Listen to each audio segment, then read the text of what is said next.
Hoje vamos falar de filiação e parentesco.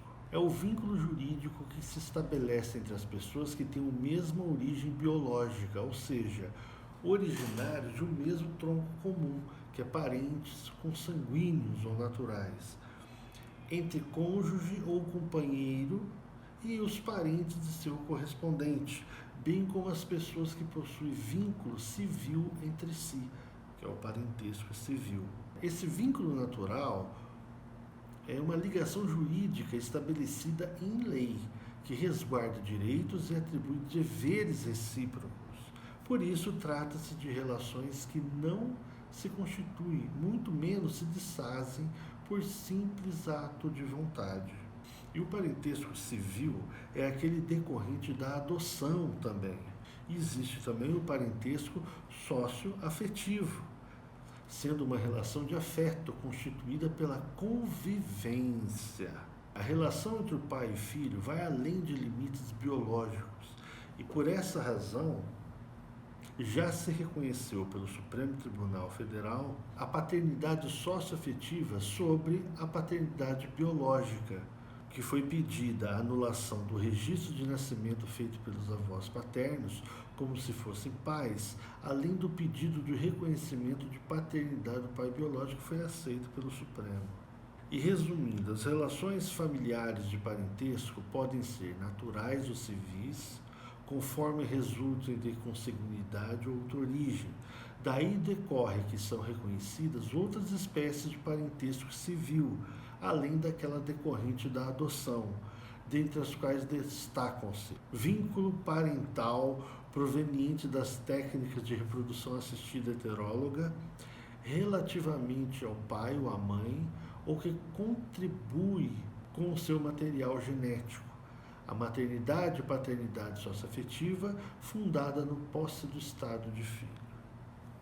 Agora vamos falar um pouco da filiação. A filiação se determina como sendo a relação jurídica existente entre ascendentes e descendentes de primeiro grau, como, por exemplo, pais e filhos, ou seja, é a relação de parentesco consanguíneo ou não, ou qual une uma pessoa, aquelas que a geraram ou aquelas que receberam em seus lares como se tivesse gerado.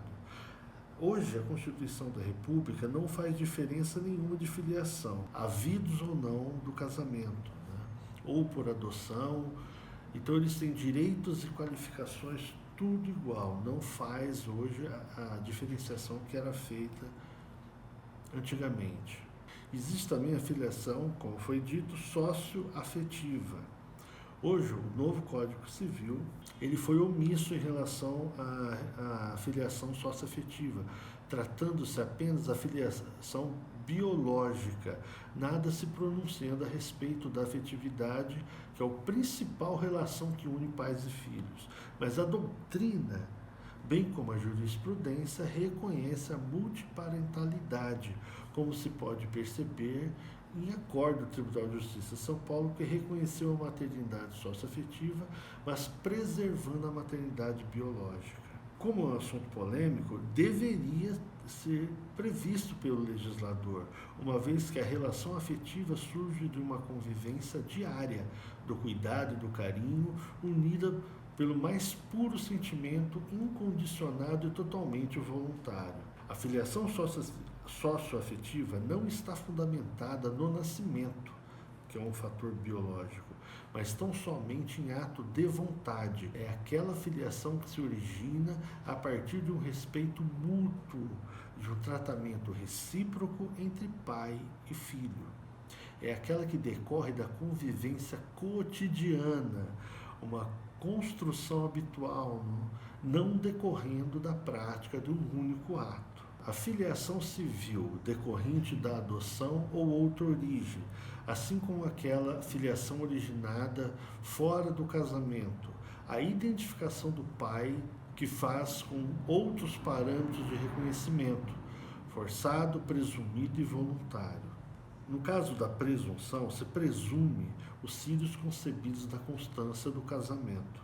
Essa presunção admite prova em contrário, exceto na reprodução assistida heteróloga, que se caracteriza como sendo a utilização de gametas obtidas de doadores anônimos, porque tem por finalidade demarcar o momento da concepção, definindo a filiação e certificar a paternidade, bem como seus deveres e direitos que dele decorre. Assim, pai é aquele definido pelo sistema jurídico, sendo esta a que define essa condição, na forma que se elimina a incerteza do marido em relação aos filhos da mulher. Em relação ao reconhecimento de filhos, antes da Constituição havia uma distinção entre filhos que não eram frutos da união matrimonial. Hoje não existe mais isso, todos são filhos.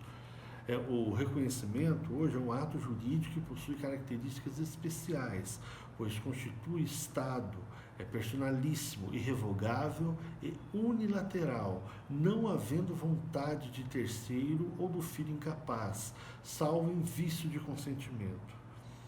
Será através desse ato que o homem revestirá a condição de pai de forma jurídica. Somente o pai que tem legitimidade para praticar esse ato, pois não se admite que alguém o faça por ele, não existe procuração.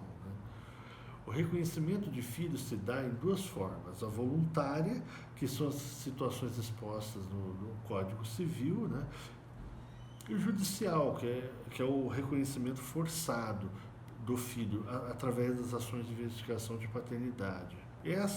A investigação de parentalidade se caracteriza como uma ação de Estado, relativa ao estado familiar, destinada a dirimir conflito de interesses relativo ao estado de uma pessoa natural, envolvendo discussão do verdadeiro direito de personalidade.